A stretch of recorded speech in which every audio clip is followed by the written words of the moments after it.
নিজের লেখা একটি কবিতা, কবিতার নাম শতরূপে নারী। বুঝিতে নারীর মন করিও না পণ, সদাই করিবে ভুলে থাকিবে মন উচাটন। বুঝিতে নারীর মন করিও না পণ, বাঁধিতে পারে নাই যাহা কোনো দর্শন কিংবা রসায়ন। বুঝিতে নারীর মন করিও না পণ, গদ্য পদ্য উপন্যাসে সর্বদাই সে নিত্য হাসে। কর যতই অসীমসির মহারণ, থাকিবে স্থির সেথায় তাহার বিচরণ। বুঝিতে নারীর মন করিও না পণ, বাঁধিলে বিশ্ব সাহিত্যের মহাসমুদ্রে সেথায় দিবে পারি সে আপন নৃত্যে। বুঝিতে নারীর মন করিও না পণ, মানিবিহার ফকির দরবেশ সাধকের ধ্যান, আছে যত পুঁথি জ্ঞান বিজ্ঞান সপিলে বিশ্বভাণ্ডের ধন, তাহাও যাইবে বিসর্জন।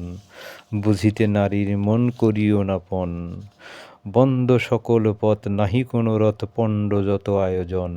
বুঝিতে নারীর মন করিও না পণ, তবে ধর্মের বাণী শোনো, নাহি কিছু এ ধরাতে নারীর মর্যাদা যত রহিয়াছে। দুঃখ কষ্ট বিরহ বেদনে পেয়েছ সুখ শান্তি তাহার দানে। নরনারী সমস্রষ্টার সৃজনে, রাখিও তাকে ভক্তি প্রেমের আচ্ছাদনে। করিও সম্মান রাখিও যত্নে, বসিও তাহাকে তোমার শ্রদ্ধার উচ্চাসনে। ধন্যবাদ।